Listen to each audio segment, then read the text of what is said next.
Coach get started, and then we'll take questions from those folks assembled here. Happy Labor Day. You guys are not supposed to be working today, by the way. Getting to the film of the game, first of all, I thought that our team played hard. I thought we really competed and battled and ran to the football defensively. I thought we played with good effort on offense. I thought we were in good condition. One of the more impressive things to me was outscoring them 28-3 in the second half, meaning that we were in good physical condition on both sides of the ball. Really impressed with Keith's second half of the game. I thought he was focused. I thought he was detailed. I thought he used his legs really well in the second half and running around and making his plays the way he's capable of doing it. Bishop, just kind of Bishop Sankey. If you could bottle that game up and say, who's Bishop Sankey? That game ran well. When we didn't block things perfectly and correctly, he made people miss and got yards. I thought Jadon Mickens, really, the numbers say it, but then you go watch the film, had a tremendous game for us, a real impact on the game. I thought John Ross had a nice impact on the game, could have maybe had even a bigger one, missed him a couple times. And I thought the O-line was good. On the defensive side of the ball, I thought Will Schamberger and Sean Parker, really nice football games for us at the safety spot. And when you're going against the no-huddle teams, the safeties need to have a factor in the game. They need to be able to cover. They need to be in their run support. I thought those two guys were effective. I thought Marcus Peters had a nice football game. And I thought Greg Ducre really had a nice game. Came up and tackled, did some things for us there. I think as a defense and as a whole, you come out of that game and you say, hey, you held Boise at 88 plays, 6 points, in our kind of verbiage, 2 explosive plays, and we came out saying we got to tackle better, which is really cool. And I think that was the whole theme for the team. There's a lot for us to work on. It's a nice win for us, but there's a lot for us to go back to work on. And as we touched on today, we went back. We had shoulder pads and helmets on a Monday after a game. So there's plenty of stuff for us to work on. It was a good win. I'm fired up for our fans. I'm fired up for the Dog Pack and what they brought to the game. I thought they were tremendous. Sellout crowd, all that stuff. I'm excited that they got to have that experience. But for us as a team, there's plenty of stuff that we need to work on to get better at. And that's the beauty of the schedule, that you play that first ball game against a really good opponent. You have a bye to work on those things before we get ready to go to Illinois. So proud of our guys. I'm proud of the way they played, the emotion, the energy that they brought. But we got things to work on to get better, and I think we can fix a lot of those things. And we have a chance to be pretty good, but we got to fix some stuff. Questions? Steve, you mentioned Keith's second half. Yeah. What was the difference from half one to half two for you? Just him settling down and playing. You know, he was so fired up. You know, and I love that about Keith. Nobody prepared more. Nobody was more ready to go play the game. And that environment, that all the stuff that comes into the game, I think he was just, kind of white-knuckled. He was grabbing the ball a little too hard and just settle down and play the game. And I thought he did that. I thought he allowed plays to happen. One of the cooler plays was the touchdown to Josh Perkins. They kind of all-out blitzed us, and I went back to the Alamo Bowl 2 years ago. If you remember, a touchdown to Jermaine Kearse, we were in an empty formation. They all-out blitzed us. He pump fake, avoided the guy, threw the ball about 55 yards down the field to Jermaine for a touchdown. It was almost reminiscent of that all-out blitz. He pump fakes, avoids to his left, and hits Perkins for the touchdown. So to me, it was him just going back to playing football, and that was what I was hopeful that we could get to with Keith, because when he plays that way, man, we're pretty good, and he's really good when he plays that way. And I thought that happened in the second half. And when we went 4 straight drives of 4 consecutive touchdowns, he was just in a really good rhythm and good command of the offense. I think we asked you after the game, but after looking at the film, was the blend of speed, pace, and efficiency about what you were looking for? I thought it was really good. It was unique to me. This is new to me too, going this fast. It was unique to me there in the fourth quarter, 7 minutes left. Where's the pace? What's the pace? And I think that's the the juggling act for me as the head coach, as the play caller on offense, of how do we keep our players disciplined of going fast, but also being respectful of the game, and how to operate the game in such a manner that you respect your opponent, because Boise's a good football team. Coach Peterson's a great coach of respecting their work and their players and all that. So there's a fine line in there. But I thought the tempo was great. I was really impressed with our guys early on of how efficient they were. I thought there was a telling point in the game, and it just got mentioned to me. If you remember the third down conversion to Case in there early in the third quarter, was a big third down conversion. He makes a great run after the catch, and he goes down, and the first thing he does is get the ball to the official, and he sprints and gets lined up in a spot, and sure enough, bang, about 8 seconds later, he catches a touchdown pass. So our guys are starting to understand more of the up-tempo and what we're trying to get done, and then respectfully how to handle the game there late in the ball game. Do you eventually want it even faster than what you I saw? think we can be. I think there's times when we can be faster. I watched our game on replay last night. I always try to do that just to get a feel for everything. I do that on Sunday nights, and I was thinking about it. You don't have a chance to even comment on the play at times because the next play the ball's getting snapped. So the commentators of the world that one guy's calling the game, but the commentators of the world almost have to comment on the drive at times rather than the play. And that's how we hopefully can be and be efficient at it. But I think we can be faster at times for sure. But there were some really cool moments in there. At one point, we lined up in the same formation and ran the same play 3 times in a row and scored a touchdown. And we did it all in about a 40-second span. So that's the stuff that we're looking for, and I think that keeps the pressure on our opponents. Coach, a couple of the guys were talking about how no matter how much you simulated in practice, they were running plays even faster than you guys at practice. Were you surprised about how quickly you were calling plays, and how was the communication of getting everything?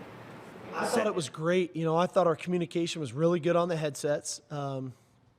We're used to chaos. We're used to music playing. We're used to stuff flying and people running on and off the field. We spot the ball even faster in practice than they do in the games. So I think for us it was a little bit calm on game day and made it a little easier to go even faster. I felt great about it. I think the quarterbacks handled it really well. There's things to clean up. Don't get me wrong. I mean, we had a couple false starts at the start of a series that should never happen. So there's stuff to clean up. But all in all, for the first time of doing it, with a little bit of anxiousness going into it, as for me, even as the play caller, there was some uncertainty. How is all this going to play out? But I thought all in all it really worked out well, and proud of the guys for their ability to embrace the change and then apply it when game day came around.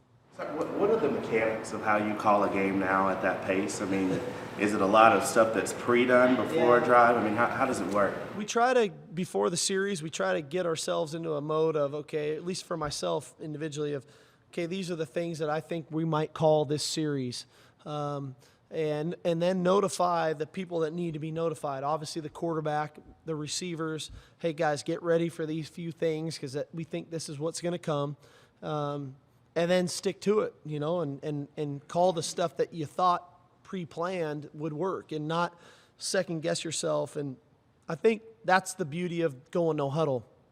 You don't have time to second-guess yourself. You don't have time to overanalyze things. You go with what you thought and what you prepared for, and you call the plays. And so many times you can call the same play 4 times in a row, and you can get a different result 4 different times based on the defense that you get. And so I think, sometimes we overanalyze and, that play didn't work. Well, maybe it was based on the defense that we got. So let's call it again and see if we get the defense that we're looking for to make the play more effective. And I think that held true Saturday night. Coach, from a kind of start to finish, there were big plays. But relative to a lot of games, there, especially offensively, there appeared to be a lack of dramatic momentum swings. It felt constant. Did it feel that way to you? It sure did. We offensively had a lot of long fields, as we referred to them. We started in our own end just about every series. We had one after a big kickoff return by John Ross. We got the ball out by the 40. But the rest of the time, we started really kind of 25, 20, 10-yard line type stuff, and we had to drive the length of the field. And we made our plays, you know, and we were consistent. I think what happens is you don't notice the down and distance as much. You don't notice, so what if we had a holding penalty? We got to go and run the next play. And I thought we really overcame some of our shortcomings that really affected us a year ago. I mean, if we got a holding penalty a year ago, it was like we might as well have punted on second down. You know, I mean, we were so handcuffed after that. Saturday night, we got holding penalties, and we just went and kept playing and converted on third down and made our plays and kept drives alive. And that was really impressive. I thought our third down conversion rate was really something to make note of. When you go 11 of 15 on third down, you're converting 73% of the time without anxiety. Guys caught the ball. It was just normal for them, and that was really impressive as well. After watching the tape, the fourth down decision, I think in the first quarter, is that right? Right. Just the play call itself, any thoughts on? Probably me being stubborn more than anything else. You know, we called the play the first time, and Dwayne won't have a problem with me saying this. If Dwayne follows Sam Wu-Ching, he probably scores a touchdown the first time we call it. Called the same play again the second time. I really felt like we had a chance for some yards there, and out of frustration, I probably called it a third time in a row. I thought we could get 2 yards, you know. But a credit to Boise and their kids firing off on 4th and 1. I thought the tempo would get them. They made their play. So hindsight's 20/20. Probably would have called something differently there on 4th and 1 to go for it. It didn't happen. The other one, when we decided to punt there, I think from, I don't know, we were the 35 or 36-yard line with the wind at our back, I probably would have attempted a field goal if I could do it all over again. I would have given Travis that chance to kick the field goal there as well. So we all have stuff to work on. You know, I'm not perfect, and I don't claim to be, and our kids have stuff to work on, and myself included. Boise ran plays a lot more quickly than they did in December, too, against you guys. How much do you think that helped you guys having done it since March and then improved in the second half? It's amazing. I loved our condition, the condition of the team. I thought our defense was in great shape. They faced 88 plays and gave up 2 explosive plays. They kept the ball in front of them. Can we tackle better? Sure we can. Can we rush the passer better? Sure we can. But when a team's going that fast and you play the way we play it, I was really impressed by our defense and their ability to get lined up, to be sound. And that's part of the reason why we're doing what we're doing on offense, is for when we face that tempo defensively, that our defense is in a comfort zone. It's not unique to them. It's a place of, it's normal. I can tell you from practice today, something that was really cool. We went in shoulder pads and helmets. We had a lot to work on. And Austin obviously was back practicing with the first unit today. And you could see a noticeable difference from the conditioning of the other 10 guys as opposed to where he was at, because he hasn't been doing it every day. And so it speaks volumes to doing it every single day and it not being unique to one game week, and that you have to do it every day. And Austin will get right back to it, and we'll get him in shape, and he'll be ready to go a week from Saturday. But I think it was really telling to me of, here's a guy who practices every day with us, but one week of not going every snap with the ones, it really showed up today. So there's a reason why we're doing it, and it was effective for our defense last Saturday night. You talk about the wide receivers blocking, especially early in the game on some of those wide plays. What do you thought about that? I thought it was good. We can be better. There's no doubt we can be better. You know, Kevin Smith got a holding penalty on one. I thought Kaysen was okay, and he knows it. We'll get better at it. We know the ball's going to go to the perimeter. We know Jadon and John Ross and those types of guys are going to get their plays on the perimeter, and we have to be really effective. We have big wideouts. You talk about Kaysen, Kevin Smith, DeAndre Campbell, Damari Stringfellow. Those are big guys blocking on the perimeter, and it's a real kind of piece to our offense that has to be effective. If you're going to load the box and stop Bishop and Dwayne and those guys, we're going to throw the ball on the perimeter, we have to block those corners and safeties, and we were good. We can be better, though. Steve, you mentioned that I think with 7 freshmen, pure freshmen that you played. Any others that we can expect to see over the next couple of games? In addition, you said that there may be some upperclassmen or guys necessarily in their first year that you might redshirt. Can you update us on that? Yeah, we you know, of our freshmen, you know, there's some guys that were somewhat limited that I think we want to expand their role. You talk about Trevor Walker, you talk about Kevin King, talk about Darrell Daniels. Those are the 3 that really jump out. I think we can expand their role even more. Some of the vet guys that we're trying to figure out, Kendall Taylor's a classic one. We purposely, we didn't feel like his role was significant enough to just put on the field for 2 or 3 or 4 plays. So trying to figure him out. You know, we want to do what's best for our football program. We want to do what's best for the kid, and there's always those tough decisions to make because we want, if a guy's going to play, we want it to be significant. We don't want it just to be filling a role, and we feel like we can get better with those guys and how much they play and when they play and playing at a time when it's meaningful. So hopefully we see more out of those guys. I mentioned Kevin King. Another guy is Jermaine Kelly. We didn't play purposely because there's some things he needs to work on, but I think he can be a player for us. We just didn't want to use it Saturday night if it doesn't get better here over the next few weeks. Can you talk a little bit about what the emphasis is for this week and also your opinion on just having a bye week this early? I love, first of all, I'm going to answer the second question first. I love having the bye week this early. I think it was a perfect setup. You play that first game, you focus on it, you come out of that first game and you say, okay, this is what we need to work on. You have your bullet points of things that we need to get better at. We can focus on that this week and then get ready for Illinois next week. Tackling is a huge deal defensively. We need to tackle better than we did. I think offensively our pad level up front can definitely improve. So those are 2 areas definitely. And then special teams, we played a bunch of frontline starters on special teams. We need some of those names that I just mentioned, those guys to really, we need to push them to the forefront on special teams so that I don't have Will Schamberger, Sean Parker, Shaq Thompson, Princeton Fuimoano starting on every team. We need some of our depth guys to step up and be frontline starters on special teams. So those are things we're working on. You mentioned the 88 defensive plays. How much of an extra burden does an up-tempo offense have on a defense? And is this the first year you feel like you've had enough depth on the team and talent to be able to handle that? I think it's a good point. Again, I'm going to jump to the second one first. I really believe this is the best depth we've ever had in 5 years of being here. And I think it lends itself to allowing us to playing up-tempo, allowing us to defend the up-tempo teams and playing more second, even third-team guys and putting them on the field early in games when we were reluctant to in years past. I think the up-tempo offense is going to force our defense to play more plays. We're aware of that. We understand that. It's not that we weren't surprised by that Saturday night.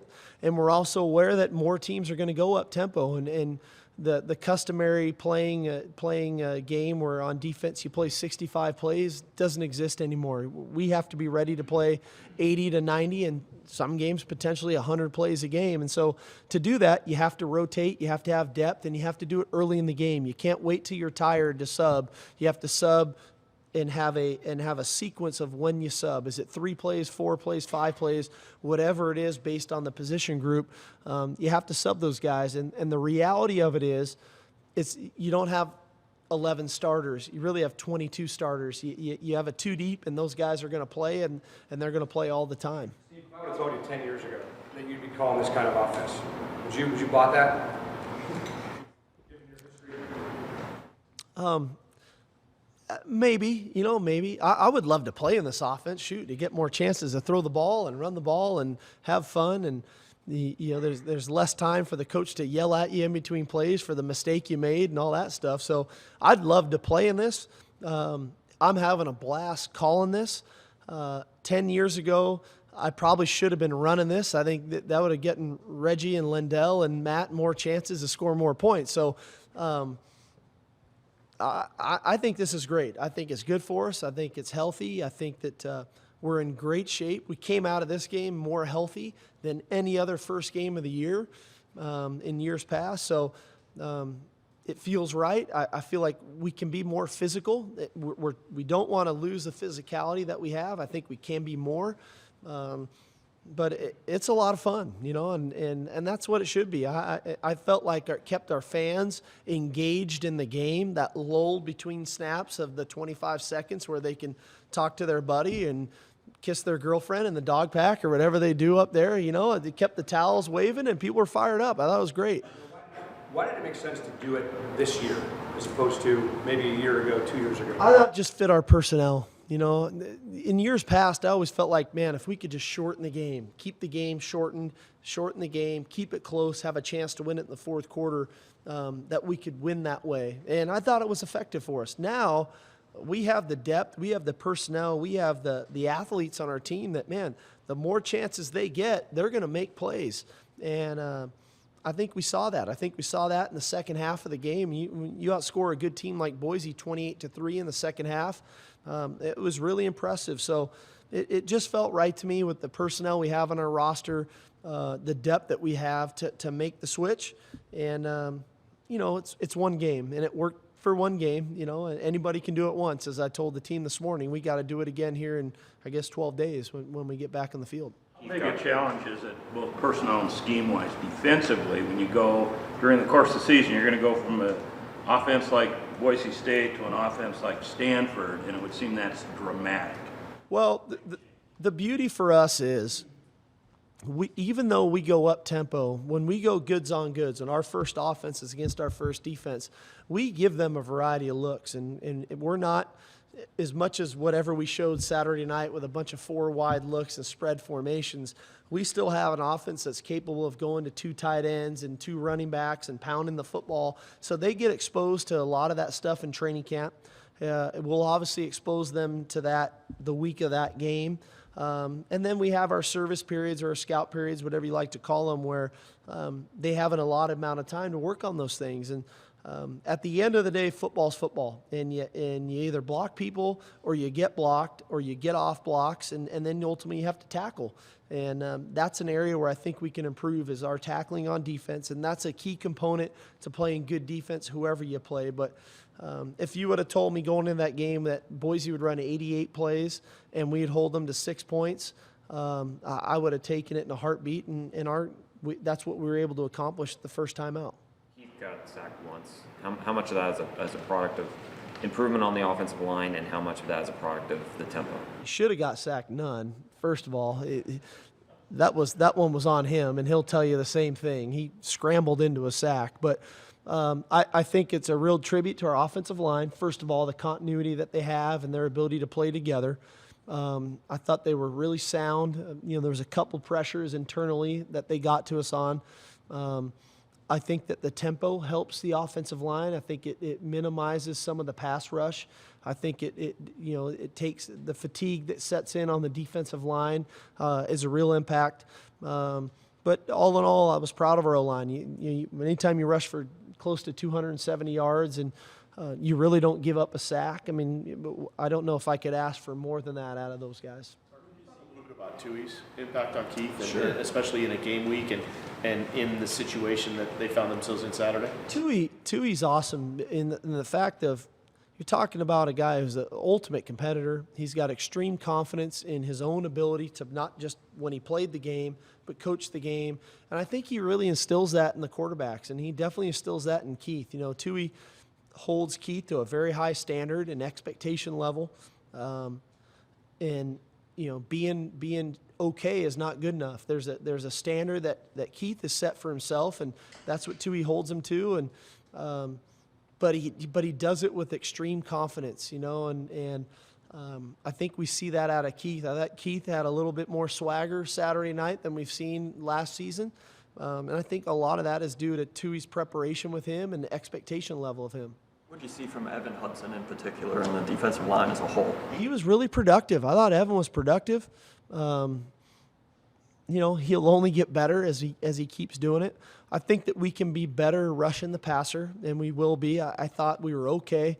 Whether it was Corey Littleton or Haoli or Josh Shirley, I thought we were okay. I think we can be better at rushing the passer, especially in the obvious passing situations. But all in all, like I said, we got to win on first down, and I thought we did that. We really eliminated the big play, which is a big focus for us going into the ball game, where it was going to be no big plays. And when you have 88 plays that you play against, and they had 2 plays that go over 15 yards, I mean that's a really impressive job by the defense. Steve, can you talk a little bit about Austin? I saw him out beforehand. He suited up, and when pregame ended, you could tell it was killing him not to be able to be there. And just what happened to him, what impact it had on the team. I thought Austin, he's been awesome. He's had a great frame of mind. He's working his tail off. He's done above and beyond everything we've asked of him to do. I thought he was a really good teammate Saturday night. I mean, anybody who scored, I think Austin was the first guy running down from the bench to celebrate with him. We actually got a warning from the officials because he went and met Josh Perkins in the end zone after his touchdown, and he's just been a good teammate, and that's what he's been through this whole process. And I'm proud of him for that, because a lot of guys in that situation could have sulked, could have had their head down. Initially, he wasn't even supposed to dress for the game. He wanted to dress. He wanted to go through pregame warmups. He wanted to be with his teammates, and I just think it speaks volume to how he's handled the entire situation, and couldn't be more proud of him. He's got to get in shape. I thought today, was telling for him, and he'll probably tell you the same thing, that today was challenging for him when he was back with the first unit running plays. He got a little tired, so we've got to get him in shape. But I think his attitude's been tremendous, and I'm excited for him when he finally gets to go out and play again and do the things that he's capable of doing. In theory, what does he bring to the kind of game plan that you had on Saturday? What can he add to the mix? Well, it's just another weapon. I think when you look at our team, we have a variety of weapons of where the ball can go. It's another person you have to defend. He's so effective for us on third down and in the red zone because he's such a big target. Even when he's covered, he's not. I think, and then there's a comfort level for Keith as well. Anytime you're throwing to a guy who's 6'6", 270 pounds, the radius for which he can catch the ball is so much bigger as opposed to other guys. So I think he provides that. I think he's really going to help us in the run game too. He has worked at his run blocking, and he wants to make it a positive in his game. And when you're that big on the edge, some of our runs the other night that went to the perimeter that kind of got muddled up and didn't look so hot, I think will look more effective when he's in there blocking. So I think he provides a lot to us. Steve, can we take from the running back rotation Saturday that Cooper is the third guy, or was that just about getting him some time? It was just the way it went. It was that game and the way the game went. I felt bad for Deontay that we weren't able to get him some more holes, and we muffed up a couple blocking schemes internally that got him hit in the backfield, because I think in time, with confidence, Deontay is going to get better and better and better. But it was one game, and I thought Bishop ran really, really well. I thought Dwayne got more comfortable running the football for us. I mean, he runs hard, he runs guys over, and I think Jesse and Deontay did some good stuff for us. I thought Jesse was really effective on special teams, which sometimes goes unnoticed. But Deontay, he's just getting comfortable. I think in time, he'll run with a little bit more conviction and run through some of the arm tackles that maybe got him down here Saturday night. Over 170 plays and 1 sack, which shouldn't have happened. Is that kind of what people should expect when you see two teams like this playing? I think that has a lot to do with it, and that's part of the reason why we did what we did, is going to this offense to emphasize our skill players and maybe de-emphasize up front. When you huddle up and when you slow things down, you start putting the emphasis on your big guys up front. They have to be dominant. And in this format, it really emphasizes your skilled players and getting the ball in space. And I'd like to think that we'll get more pressure on the quarterback. I think we will. It'll be an emphasis of ours here this entire week. And I like to think that we'll continue to do a good job of protecting the quarterback, whether it's through scheme or through talent and fundamental and technique by individuals. But I think we can protect the quarterback better even than we did the other night. The 1 sack we took, I don't think should have happened, and hopefully Keith tells you the same thing here in about 15 minutes. You mentioned not being able to second guess yourself, outthink yourself. And when you think as a play caller about what goes wrong on your end sometimes, how much does it come back to, I thought a little too hard about this? Well, that's why, it can happen. And that's why I didn't overanalyze the 4th and 1 call either, so it goes both ways. I think there's a fine line in there of making quick decisions and trusting your gut and going with what you believe in. But then there was other stuff that we did change our mind on that worked out really effective. Most notably, the 3rd down conversion to Kaysen. We had a call in. We didn't feel great about it. We changed it. Keith did a really good job of calming everybody down, changing the call, and getting Kaysen one-on-one for a big conversion. So there's a real fine line in there of second-guessing yourself. I don't want to call it second-guessing, but being analytical in a positive way. And I felt like more times than not, we trusted our gut Saturday night, and it worked. Several times the quarterback come right up, boom, you really get the play off quickly. Other times the quarterback step back, obviously look to the bench, get some sort of signal. What determines that? Is that just part of your Me? I don't know. It was totally predicated on the situation of the game, how we were flowing as an offense, what was effective in what we had been running, and information maybe we were trying to gather from the defense. But all in all, I thought our guys handled it really well. When we really tried to speed the tempo up, they went with it. When we tried to taper back a little bit, they handled that really well. So that was good. Taking Van Winkle Saturday? I'm sorry? Cameron Van Winkle pickups? I don't know when the last time we had a touchback was, and we had 2. That was cool. We had to get on the guys this morning watching the film about running into the end zone on a touchback because we haven't had to coach that in a while. So, Corey Littleton, you got to finish through the end zone even when they take a knee. So that was great. I could have, if you had asked me what do you think is going to happen on the opening kickoff, Cameron's first one, I would have thought he would have hit a knuckleball and bounced it on the 20 and it rolled to the guy. But he hit it great and he was composed. He was fine. Let's talk about Kevin Smith. He seems like a different guy this year. Kevin? Yeah. Kevin, I've been talking about him all training camp. Played a great game Saturday night. Had a tremendous catch on the deep ball, fingertip catch there, and did the somersault. What probably goes unnoticed is what he does on special teams for us. I think he's just a really good football player. He brings so much to us on a daily basis from an energy standpoint. He practices like crazy.